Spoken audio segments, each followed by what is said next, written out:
Welcome to Functional Medicine for Real World Impact. This is where we explore how functional medicine is actually applied in real clinical practice, what it looks like beyond the theory, and how practitioners just like you can navigate complexity in real time. Today's conversation is designed to give you practical insight that you can take into your own work right away. If you find yourself wanting to go deeper, please explore our upcoming educational experiences at safm.link/join. So let's dive into today's conversation. Hello, everyone. Good day to you and welcome to this episode of Functional Medicine for Real World Impact. I am excited to introduce you to today's guest, Meredith Orlowski. And Meredith, I want to start off with some gratitude and thanking you for setting aside the time to come to the show and share the inspiration of your experience as a health coach. Oh, you're so welcome. And thank you. I feel so honored to be here and I'm really excited for this conversation. Me too. And I am deeply passionate, as you well know, about health coaching. I think it's such an exciting movement, not just a position or a type of role, but I think a movement in more progressive, more effective healthcare and wellness. And maybe a great place to begin is just sharing a little bit about your passion for health coaching, right? Why did you become one? What has that experience been like for you? Wow. Well, it all started for me with, I got sick about 15 years ago.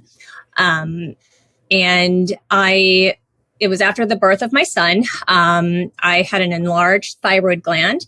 I had just about every symptom of hypothyroidism that I was checking all the boxes, but my labs were not bad enough for anyone to really help me. And so I just kind of was stuck. No one was telling me what I could do to feel better. And so after many months of painstaking research, both trying to learn about the thyroid, I knew nothing. I had not even really been interested in health, I'm sad to say, at that point. And I was also trying to find doctors that maybe could help me, give me a different perspective. Luckily, I'm originally from Massachusetts. And so luckily, there's a good functional base there, it seems, compared to other places. So I was able to find a functional doctor. And that just really opened up a whole new world to me, because prior to that, when I was meeting with, conventional doctors and not getting help, I was really quite shocked, because I always thought, I had this kind of idealized idea of that doctors knew everything and I could go to them and say, well, I'm having these issues, and they could tell me exactly why. And, this is what you do. And it was kind of a rude awakening that I just felt there was kind of a lack of curiosity as to why this was happening. So when I found this functional medicine doctor who was brilliant, she explained things to me deeply in a way that a lot of it was kind of over my head at the time. But I appreciated that she wanted me to understand and she wanted to share with me so that I could feel empowered. And that was a real critical turning point for me in how I was thinking about things. But the downside was I had a big, long kind of to-do list of everything that, eliminations and there was a lot of testing that it just wasn't possible for me to do a lot of the testing at the time. And this is where I think a coach would have been helpful for me. I was kind of on my own. Back then it was like you couldn't really go and buy gluten-free stuff or, dairy-free stuff. And I was making a lot of stuff from scratch. I had like little kids and it was a lot to handle. I did get myself to a pretty good place and felt a lot better, not compared to how I am now, but at the time it was a big improvement. And what I discovered at that time was this whole profession of health coaching. And I thought, ooh, that's what I wish I had, was somebody to kind of, guide me, walk alongside me as I was going through these kind of overwhelming steps, and help other people. So I really started to get passionate about that. I ended up finding a health coach training program, went through that, and really just loved it. When I was starting out, I don't think I realized, even once I got that certification, I don't think I realized exactly how powerful coaching is. I had to kind of come full circle to that, learning kind of the hard way, if you will. But now I just, I think health coaching deserves a lot more of a spotlight in getting people well. I think that there's still a big gap there. And so I'm very passionate about educating people about, like, a health coach isn't just like a cheerleader and your accountability partner. It's a lot more than that, and just making it so that it's customized for that person. We can have this plan. And I've heard you say this to us many times, that, you can have the perfect plan, but if the person in front of you is not able to do it, it's not worth much. And so that I always hear that in my head as I'm approaching working with someone, because it's true. And that's really what kind of made me come full circle back to realizing the power of coaching, is that, there were a couple people in the beginning that I gave them these great plans, and then they couldn't really do it. And I was like, well, I gave them the perfect plan. How come they didn't get better? And it was because I didn't have enough of the coaching in it. And so now I really have those just side by side. It's like a marriage when I'm working with someone. So yeah, I think coaching is, hopefully it will continue to grow in recognition. And I would just love to get the word out more to, just any kind of doctor, what functional or not. I think, we need coaches helping patients get well.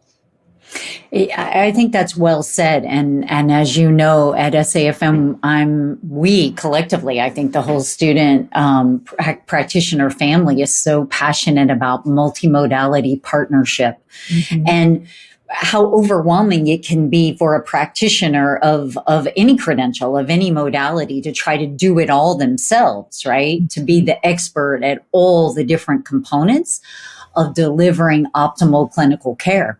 And the power of coaching, as you well said, for being that partnership, right? For customizing how can the step-by-step lifestyle change be carried out so that people can actually be successful. I really appreciate that you've been through your own journey as well, and I think you shared earlier that one of your passions now is really helping women who are in similar situations that you were in, right? Certainly, that subclinical hypothyroidism is so common and often overlooked or underaddressed. But maybe share a little bit about today, right? You've obviously been doing this for a while, and I'm sure your passion has shifted. Who are you particularly passionate about supporting in your practice right now?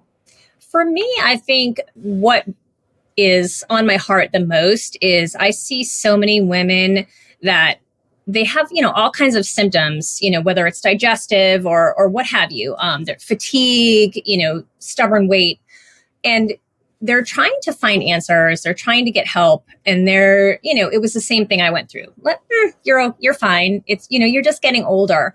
And number one, it makes them doubt themselves. And I think, maybe it's a little gaslighting in a way, right? You just feeling like, oh, I guess maybe it's not so bad because my lab said I'm fine. So I guess I must be fine.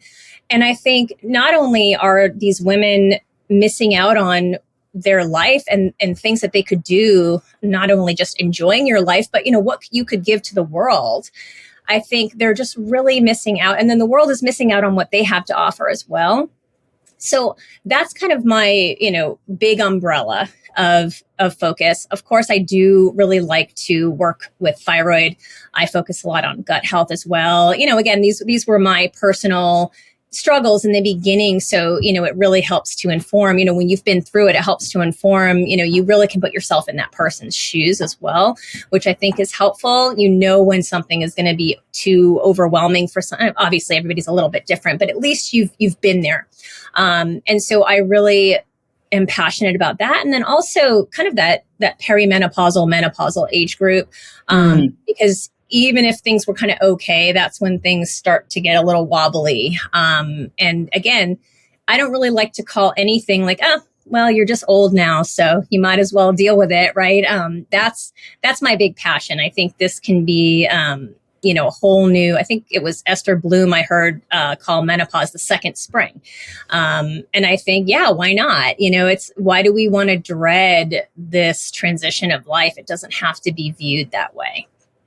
Here, here. My goodness. Let's talk about that for a moment, because especially as we are living longer and longer lives, we want those to be years of vitality, right? Not years of slowly degrading quality of life. And the notion that perimenopause is this wake up call, certainly a big shift physiologically. You shared something earlier in your notes with me about a time in which women start to take a keener look at their life and what they've been tolerating, right? What is no longer working for them, and maybe shifting their overall role in life. And I'd love for you to share a little bit about that. You've supported so many perimenopausal women.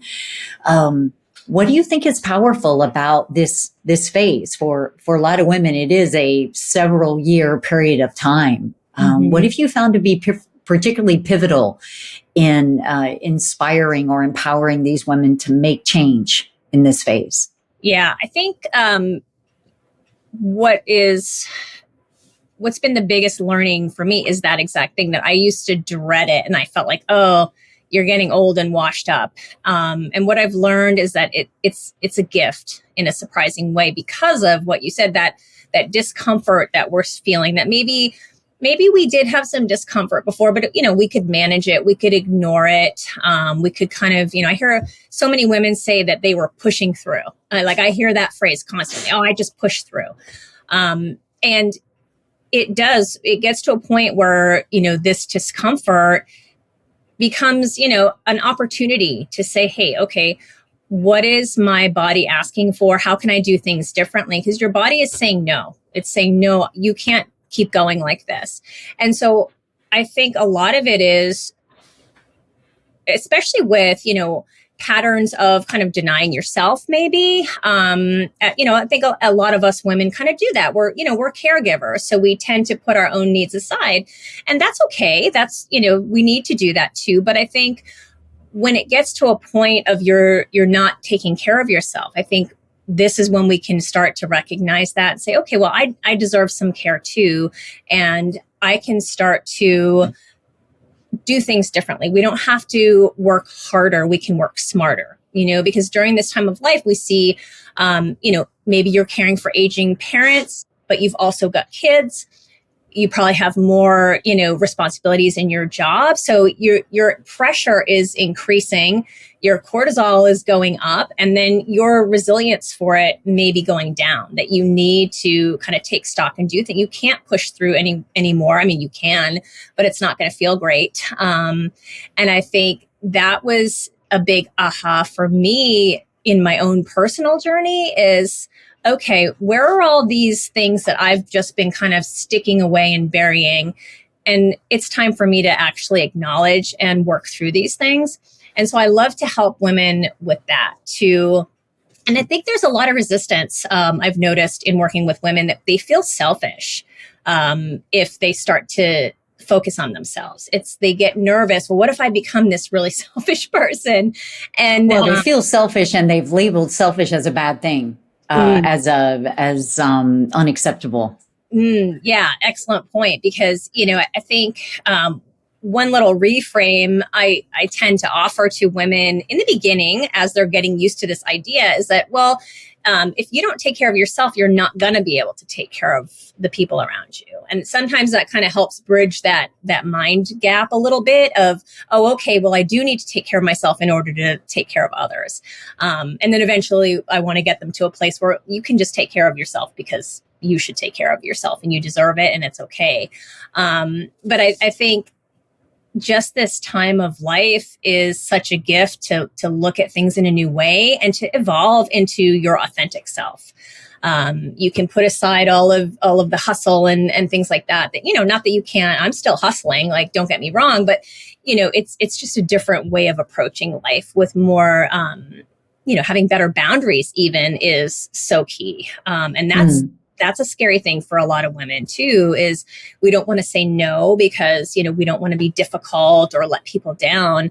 And I love the work of, Gabor Mate, discussing the kind of the denial of yourself, those kind of lack of boundaries can actually inform your immune system as well. And I thought I was so fascinated to learn about that. Like, oh, wow.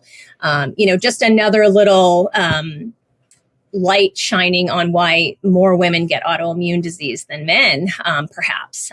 So all of that to say, I didn't really realize the impact of the way that you're living your life can really translate into your health until I experienced it myself. And I think just seeing menopause and perimenopause as an opportunity is empowering. And that's what I really want to bring to the table for clients is I want them to leave feeling empowered.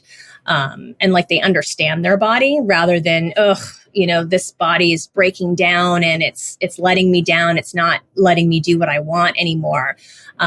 Just recognizing that, let's have a conversation, let your body talk to you and listen to what it's saying and understanding how to interpret those signals for yourself. Well said.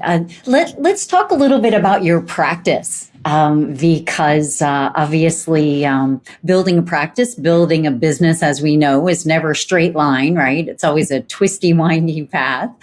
And I'd love for you to share what's a challenge or two and some victories that you've experienced in building your practice and finding the particular way of doing this work that lights you up the most. Yeah, I think for me, there was it was a big learning curve with having my own business. I never went into any of this, ironically, wanting to have my own business. I thought, I'll do the health coach training and then I'll go work for a functional doctor.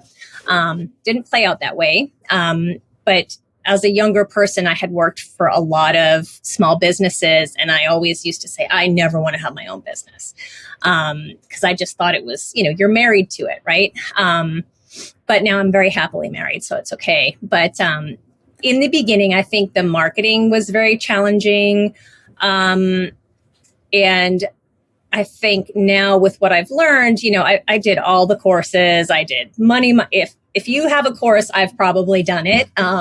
Because I think that's one thing about me is I've learned that now when something is a challenge, I say, okay, well, how can I learn about this and what can I do differently? And so, those were all my little road bumps along the way was when I hit a block, I'd say, okay, well, I need to learn about this. So I would take a marketing course.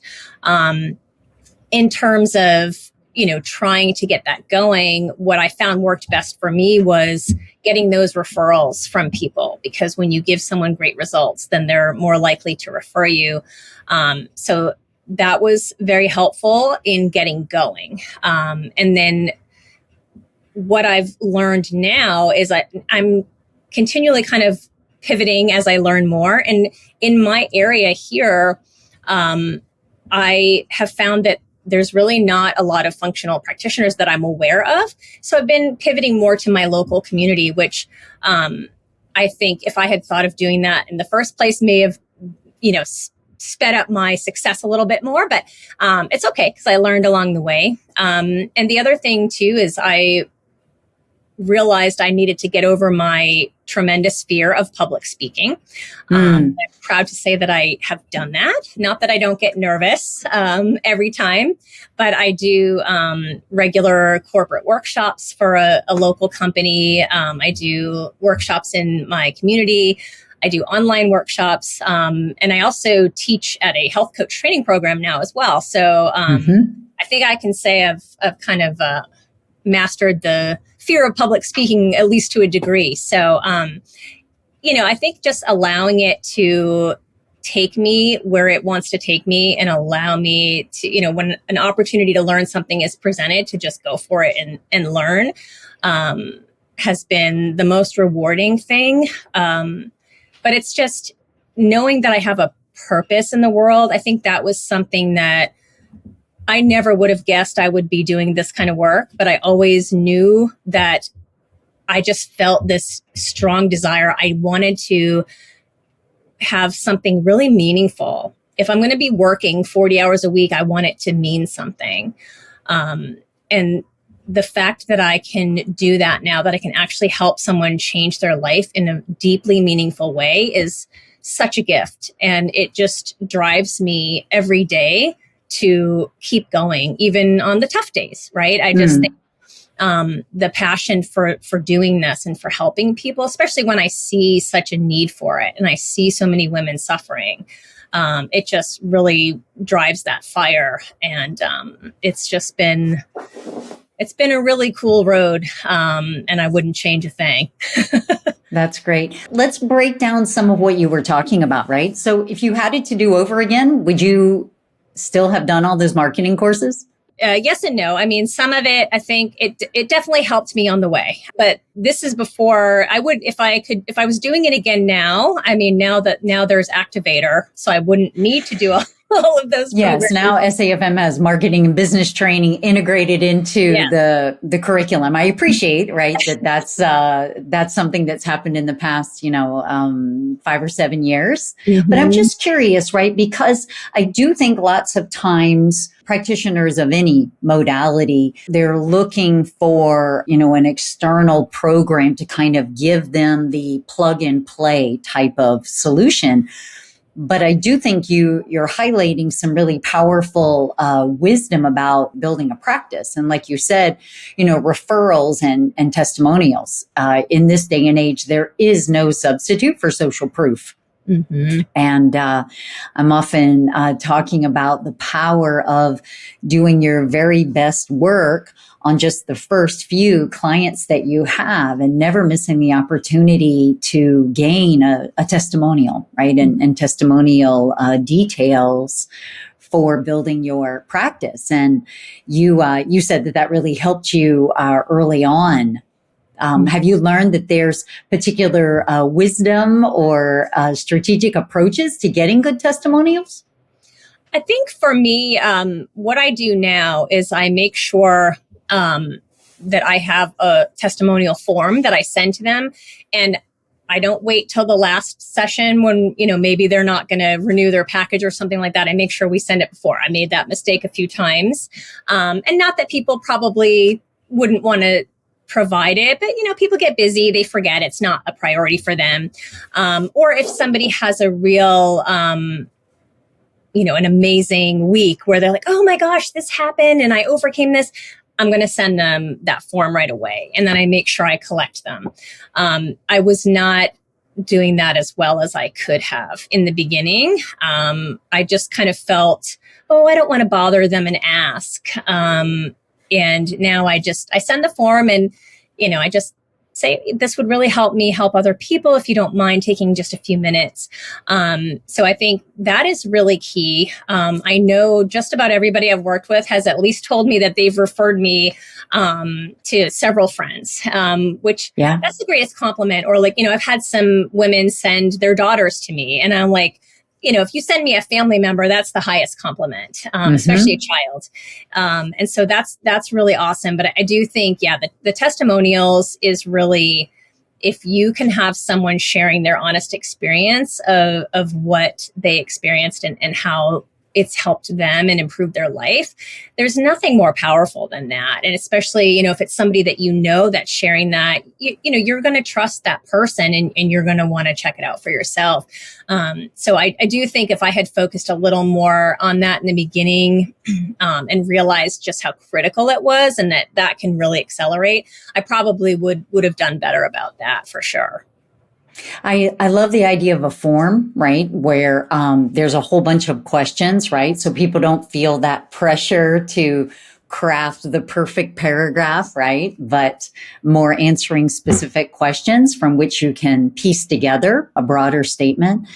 I also think what you said about not waiting until a program is over and people have moved on to the next thing, even if they feel great about what your work together, like you said, out of sight, out of mind, people are looking forward, but seeking that input along the way, maybe in celebration of a certain milestone that folks have encountered.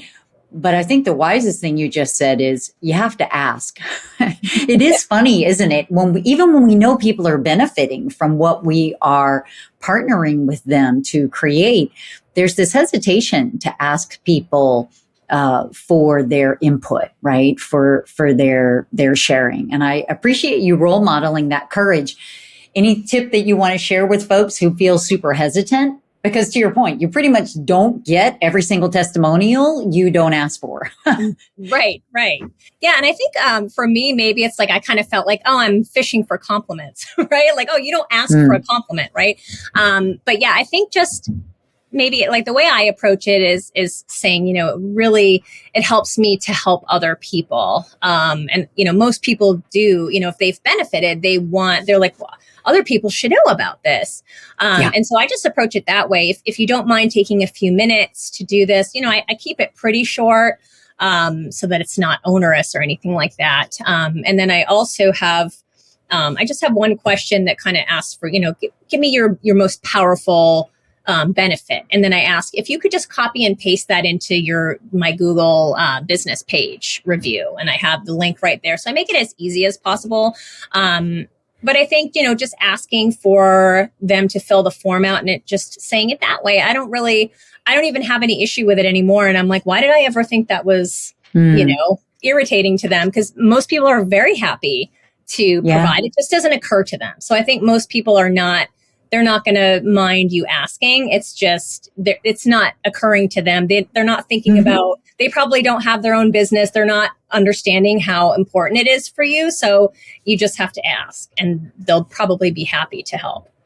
Hear, hear. I've found that reciprocity is a powerful force, right? And same type of thing that if people are just merely asked, they way more often than not are happy to say yes. Let's talk a little bit about approaches to health coaching, as you were talking about earlier, as this powerful wellness modality expands, right? That we start to see different flavors and approaches for honing in on that powerful partnership and the role of the mirror in good coaching. Is there a principle or two in your unique kind of the Meredith approach to health coaching that you think is especially effective that you would share with your health coach peers? Anything that you see as being kind of a secret sauce, if you will? I think the approach that I take is I don't ever discount any experience of my client. So, for example, if someone feels like, maybe a supplement made them feel a little off, and I can't think of any logical reason why it would do that, I put that aside and I honor the client. I also really take the approach of I want to find out when I'm working with them, what is your pace? Here's I usually after the initial consultation, I give them kind of a bird's eye big picture of what I see happening, what I think we should start doing. And then we start chunking it down and approaching it that way. And I'm always checking in with them. Are we going too slow? Are we going too fast? Where do you feel like you might be getting stuck here? How can I support you? And asking for feedback constantly. To me, that, I just think that that's more effective. And I think some coaches might get a little bit nervous asking for feedback. Oh, what if they say something negative? Most people are not going to do that anyway, but I think I would rather have them, be honest with me than have them leave a session feeling like they're not being supported how they deserve. So I'm very conscious of that. And then also, just really, we don't take anything out of the mix. So I always tell them there's no such thing as TMI, right? There, anything that is coming up for you could be having an impact on what we're doing. So, I really focus a lot on, past history and stressors and, mindset sort of things as well. There can be a lot of, as you say, devil in the detail and those things that, those could be tripping you up where you could be, maybe following your plan, but you're having, certain stressful thoughts that are still triggering things in your body. And so I really like to approach it truly holistically with each person so that they feel that, we can talk about anything. It's a safe space, and, anything is valid. And I'm here to listen, and I'm here to understand. And then, we partner together. I'm not dictating anything. I can educate, as a coach, I'm only educating. I'm not diagnosing or anything like that. I'm educating. And so that's really the approach I take. I'm not up here telling you we're together in this, and we're just walking through this, and I'm here to kind of guide you along the way. And I think it's so powerful helping people come to their own realizations. Many times, if I'm trying to help someone, in autoimmune, like, maybe we're trying to get rid of gluten, or, maybe you've got some blood sugar issues, we want to remove some grains, things like that. That's tough for people. And I love to help them shift their mindset on that. Where, okay, well, what are you really choosing here? Because we can get into that loop of, oh, I'm missing out, and I can't have this and I can't have that, which is, of course, very disempowering. And so it's just the best feeling in the world when I see someone make that switch is flipped, where it's like, oh, wait a minute, I'm choosing to be well. I'm not missing out on anything. Right. And that's a hard shift to make. And, and I'm not saying that I'm perfect. I still have my moments just like everybody else, but, it's just really a matter of thinking of the big picture. Like, what are you actually choosing here? If you're going to have that bread or the sandwich shop with your friends, like, okay, maybe there's some value in your with your friends or your family, and you're all out, you want to feel like part of that. But what are you giving up if you do that? And vice versa. I think, just approaching it with no judgment and just pure curiosity is what I strive to do. And you're honing in on some really key principles of coaching there, right? In the sense of letting the client drive. It's their goals, their choices, their requests, which supports that feeling of freedom and empowerment. I also appreciate, you said, the constantly asking for feedback, because to your point, in order to avoid conflict, clients can so often wander away from your practice where there's a lot of potential simply because it's going too slowly.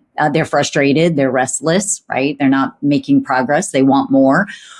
Or, to your point, they feel overwhelmed and it's too much and they're not getting the support they need. They may actually be in a curious but resistant state, right? And so a lot of people might continue to push forward. And as we well know, that's not going to go anywhere positive.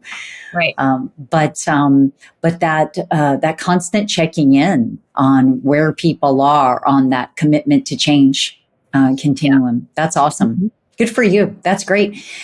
I'd like to talk a little bit about your expertise in perimenopause and how this ends up manifesting as a variety of downstream symptoms and suffering. And in your particular clients, from a physiological viewpoint, what do you most often see? Maybe the 3 or 4 kind of functional imbalances or disease dynamics that you see manifesting in this phase of life, maybe for a woman in the first time in her life, right? But I know you've got some pearls you can share around what crops up and why during this phase. Yeah, I think I've noticed, and this was me as well, I don't think there's enough discussion about, kind of the lesser known things that can happen during this time. So, that increase in inflammation and experiencing like achiness and pain, the shifts on the microbiome, shifts in your cognition, and skin changes. This was something that was very surprising to me that, a lot of women can develop, kind of eczema due to impacts on the skin. And it ends up kind of going back to that, this common theme that I talk about is that, we think we're just breaking down, and they may think it's just aging and there's nothing that they can do about it. But by addressing, what your body's asking for, then we can start to see improvements in that. And I think, especially again, the stress piece is very under-recognized as well, the impact of that. And I think dealing with those issues. So, looking at your gut, like a lot of people think, oh, I didn't really have any digestive issues. My gut's fine. Maybe not. Right. And so I do think, everyone I work with, I'm looking at that as well. That's, again, everything's on the table. And I think in terms of making sure you're able to clear excess estrogen as well. If we see symptoms of estrogen dominance, a lot of women don't understand. If you hear that, you think, oh, it means I have, tons of estrogen, but I'm in perimenopause, so wouldn't it be going down? And it's just a matter of the balance piece. I think that, that is something that we need to look at, and how gut health relates to that as well. And just making sure that, you can detoxify properly, looking at, what sort of products are you using, that might be, especially as we're aging, we're maybe grabbing some more and more toxic things to try to counteract a lot of the symptoms that we're seeing, especially like, with eczema, right?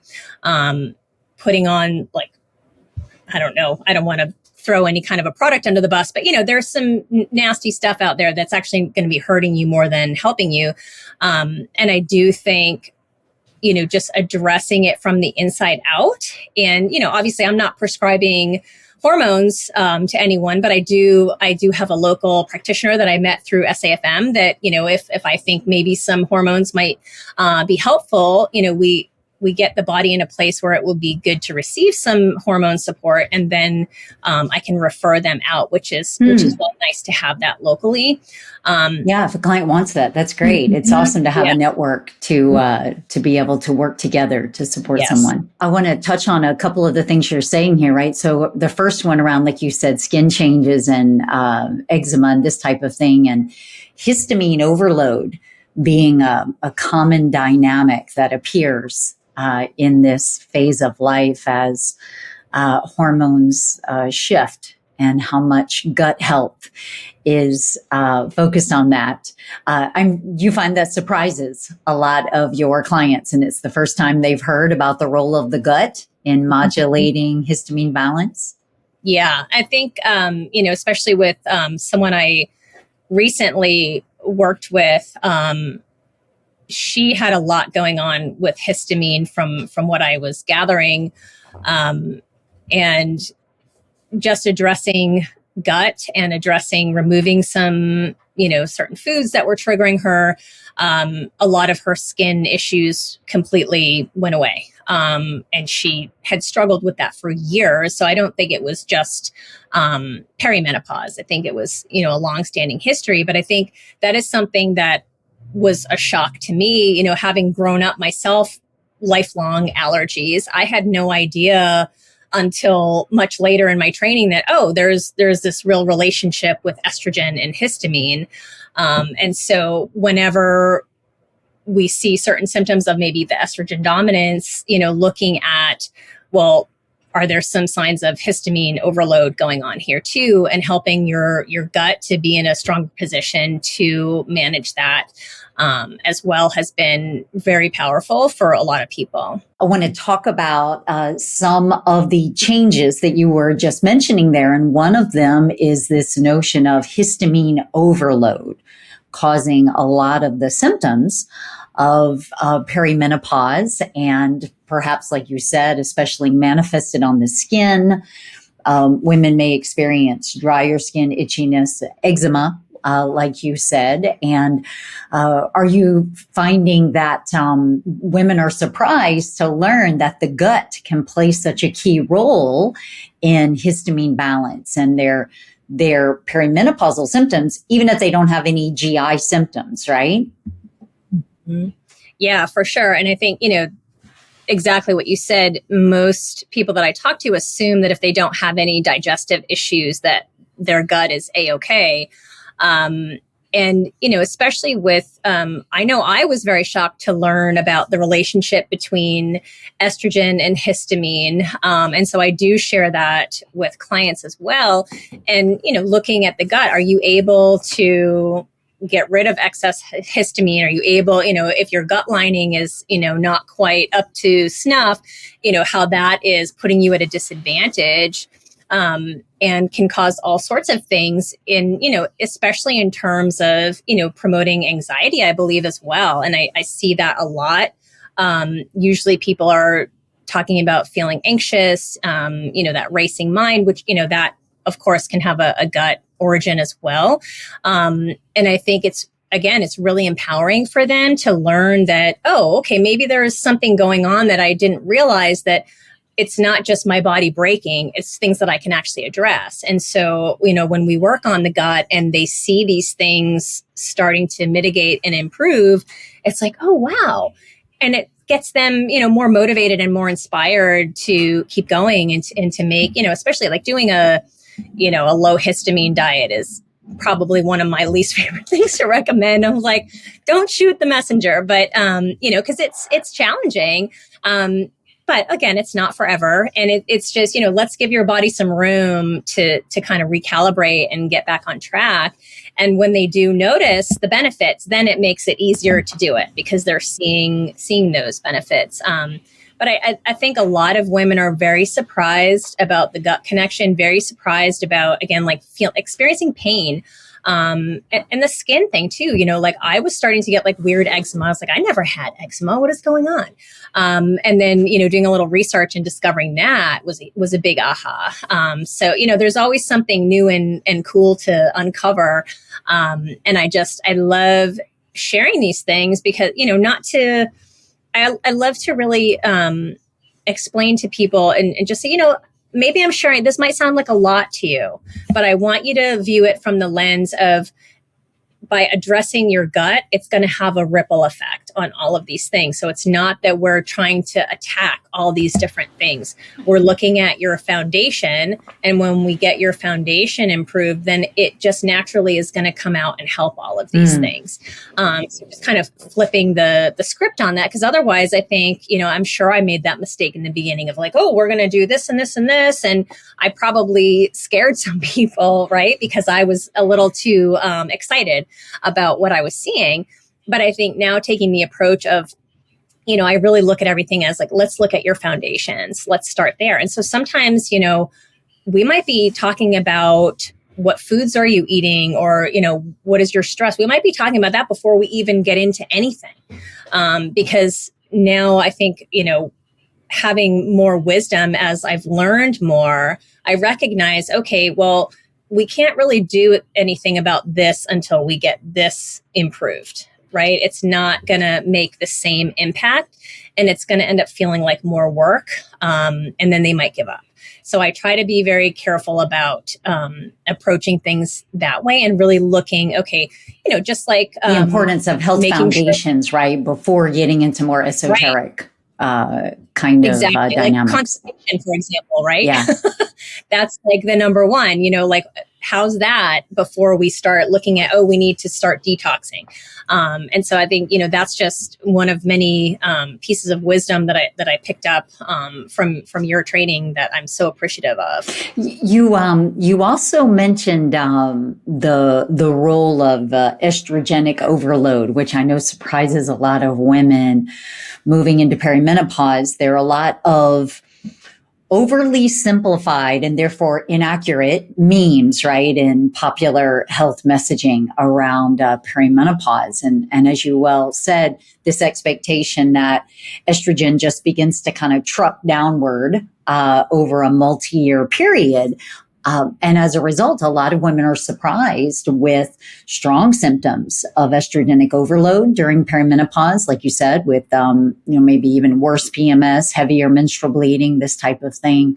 And I really appreciate the wisdom that you're describing of diving into all of the possible sources of these endocrine disrupting chemicals in products. And I appreciate you don't want to mention things by brand, but it's amazing the number of powders and potions and ointments and lotions and serums and, makeup for perimenopause. I saw a brand the other, just for perimenopause. And I thought, okay, wow, that is marketing right there. But a lot of women in this phase of life are using so many more of those products without realizing the hormonal downside and how that can interfere or worsen their hormone imbalance. Do you find that women are surprised by that message? And what's their general response to the opportunity to really do an inventory and maybe make some different choices? Yeah, I think I would say 80% of the women that I've worked with are already trying to use cleaner products. But, I had one client that was going out there literally spraying Roundup in the wind with nothing. So we had to have a talk about that. But I mean, it's just, I could go on and on about the marketing attack on perimenopausal women. It's not just the beauty products, but it's like, I see so many like patches and supplements and that, the way it's presented is that, oh, this is the one thing you need to fix, to fix your symptoms. And it, again, that really irks me because I feel like women, they're taking advantage of women's desperation. But I mean, back to your point about the toxins, I think there's really this idea, hopefully that's starting to change with more education, but there's this idea that like, oh, well, if it was really that bad, we wouldn't be allowed to buy it. They wouldn't be allowed to sell it to us, which unfortunately is just not true. Hopefully that will change. But I think I forget how many chemicals, but I mean, to compare how many chemicals we allow in this country as opposed to in, say, Europe or something, it's astronomical, the difference. And then thinking in terms of, how many products are you putting on yourself every day?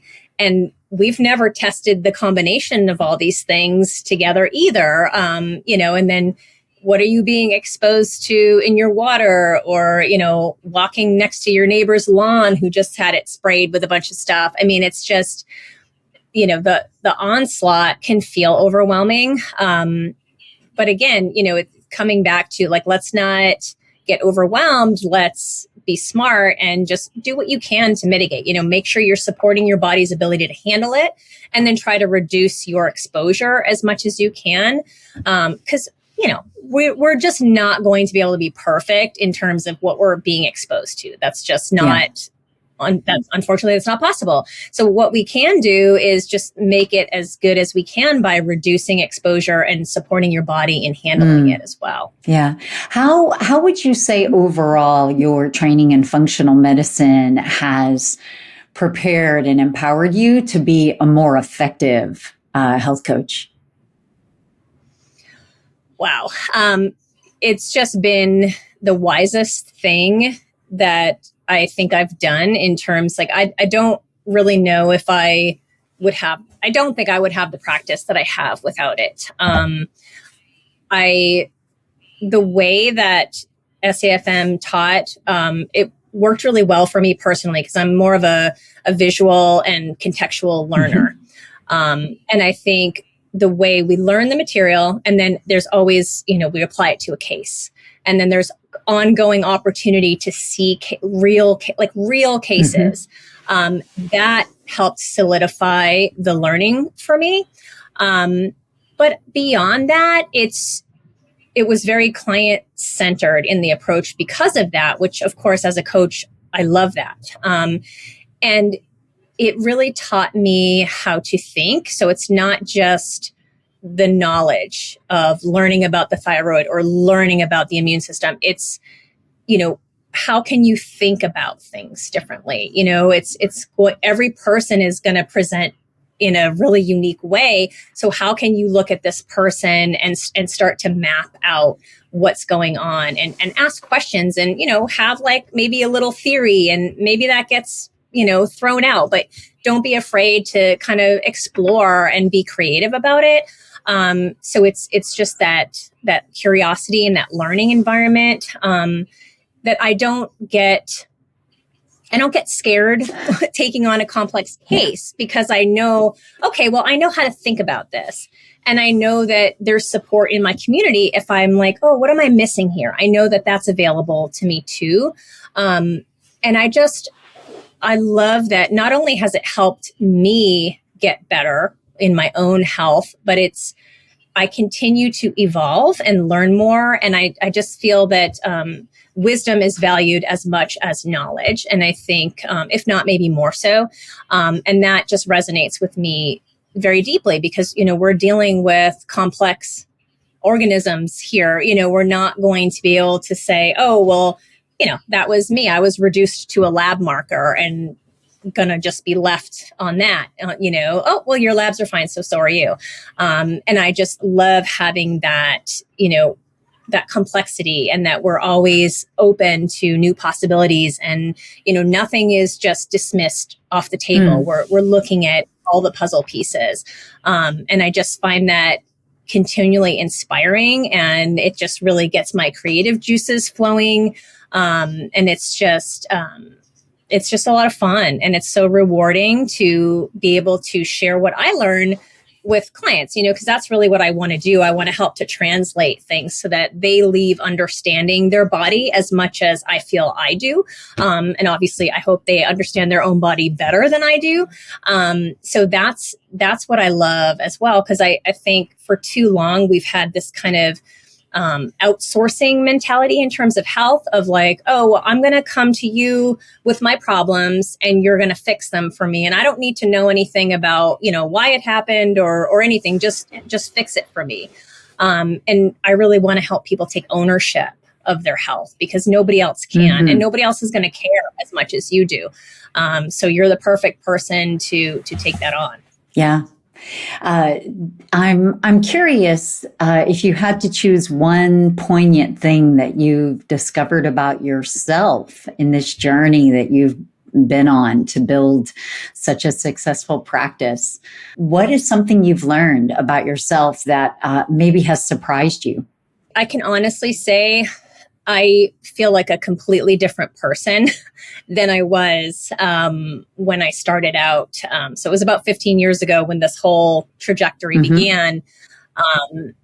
But number one, I've learned how resilient I am. That when I have a passion for something, I am not taking no for an answer. I'm going to keep trying to figure it out. And I don't think I recognized how powerful just being passionate about something can be. You hear of, certain famous people that had a real drive. You think it's rare, but I think if you can find your passion, that's going to drive you to success. Because it's just, for me, I was like, well, how can I figure this out? Because not doing this is not an option. I am doing this work. It was like I had to. It was like breathing. And so that was kind of surprising to me. The other thing, as I mentioned earlier, I was not into health. I was not into, any science. I was an English and philosophy major in college. Like I was not into that side of things. So it really surprised me that I was like, oh, this is so interesting. And I wanted to learn it. It was just a real shift in who I thought I was and what I thought my passion was. So that was a really neat thing to uncover, that there was this whole other world that I had thought was maybe not interesting to me. And it turns out that this is what really drives me, and is just, again, the creativity that is involved. I love that. It's just, it's always exciting, and it's always just inspiring. Excellent. That's great. I would love to give you a chance to share one maybe recent patient win, right? Just maybe a succinct summary. But I appreciate that every time you work with a unique client to help them in dramatic ways, we get that heart-affirming sense of, okay, wow, this is why I do this, right? This is what lights me up. Do you have a recent case or a recent interaction that you want to share? Yeah, sure. So this is a woman that we've been working together on and off for a bit. And she originally came to me, her main concerns were, she wanted to lose weight. A lot of people do. And she felt like she would just her words were, I'm randomly gaining weight. So that was, and she's perimenopausal. She also was concerned about her blood sugar numbers and her thyroid numbers. But when she asked her doctor just told her, she was fine. We'll just keep an eye on it and, just exercise more and adjust your diet. And she just felt like, I feel like there's got to be something more going on here. However, when I took her history, we also discovered a really long history of allergies. So, just hives. She would get random rashes. So she was a dog groomer and she loved doing that. And she would send me pictures of just like this random rash that had appeared on her arm. Another thing was she was concerned about, she was experiencing a racing, pounding heart, and that was kind of scaring her. So overall, a lot of these things, the allergies and things like that have been going on for her whole life. And so she was really in a place of feeling like her body was not her friend at all. Speaking of non-toxic products, she was super passionate about non-toxic living. She was actually a rep for a non-toxic, clean company that did, personal care and home products. She was following all the health people, and she was taking a lot of supplements. She was gluten-free, and she was really working hard, trying to make some headway, and just felt like she was spinning her wheels and just not making any progress. So like when I'm starting with her, my main focus is, okay, I want to help her get more clarity and make things feel more simple. Because I just felt like she was doing so many things, and it was really where she wasn't seeing much benefit from it. It was, making her have a little bit of disbelief that anything could help her. So in her case, I don't recommend blanket testing for everybody I work with, but in her case, we did do some testing. And then, within those results, we worked on her gut, helping to calm her immune system. We removed some things that were triggering her, doing some gut restoration and helping barrier function. And as of our last check-in, she marked no skin concerns on her form. So those were completely gone. And those had been nightly, where she would have to take like a Claritin or something at night in order to sleep. So that was really huge. And her heart rate was not bothering her. It was back to normal. She also just lost 15 pounds in a comfortable way. So we weren't doing anything like restricting calories or doing any, specific, we were doing the low histamine diet. But other than that, we weren't restricting anything. And we've been watching her labs improve since then. But really what was most meaningful to me was her sharing that, she went from feeling like nothing was ever going to work for her, and that she was just going to be stuck forever, and she was going to have to manage these things and deal with these things forever, to, her words were, I feel like I'm not fighting my body anymore. And that just even now gives me chills because, I can so resonate with that. And, feeling like your body's your friend and not your enemy. You have to live in your body. So you should probably be friends. That was just so exciting to me to be able to help her. And, I couldn't have done any of that without the training that I received. And it's just, I love that. I love that I could help her like that, and that she feels differently living in her own body. Yeah, awesome. It is. It's heartwarming, isn't it, to be a partner with someone in step by step making that type of transformation. Well, thank you so much. I really appreciate the opportunity to hear more about your journey and giving you a chance to showcase. I love celebrating your success. Congratulations. But hopefully also letting that inspire some other health coaches about building a very successful and fulfilling career. Thank you so much for being here. Do you have maybe one last word of inspiration that you might offer to maybe a seasoned health coach who is thinking about, do I want to get that deeper training in functional medicine? Is that smart? Is it helpful? What's the one sentence you would say, right? What would be your point of inspiration?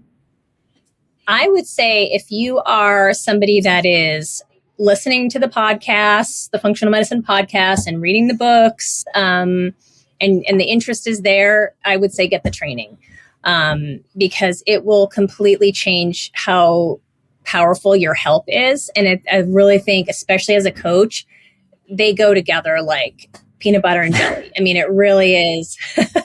Not that I recommend peanut butter and jelly, right? But I do think they go so well together. It really is the perfect blend. And just being able to understand, what is important to start with, I think that's huge, because you might look at someone and start addressing something that maybe needs to be down the line a little bit, and you're missing where the beginning should actually be. And I think the functional medicine piece really is going to help you be more successful in your coaching. For me, that certainly was the case. So I would recommend any coach that's really interested in helping, especially with anything chronic. It depends what your interest is in who you want to help, of course. But if you're interested in helping people with any kind of chronic issues, obviously I think there's so many women in perimenopause that need some deeper help. I think doing the training, you will not regret it, and you'll say, why didn't I do that sooner? Awesome. Well, thank you again for being here to shine a bright light on the power of health coaching, both for the clients who benefit from it, but also just the army of heart-centered coaches, right, that we need in order to take healthcare to the next level of effectiveness. Thank you so much for being here. Thank you so much, Tracy. I loved having this conversation.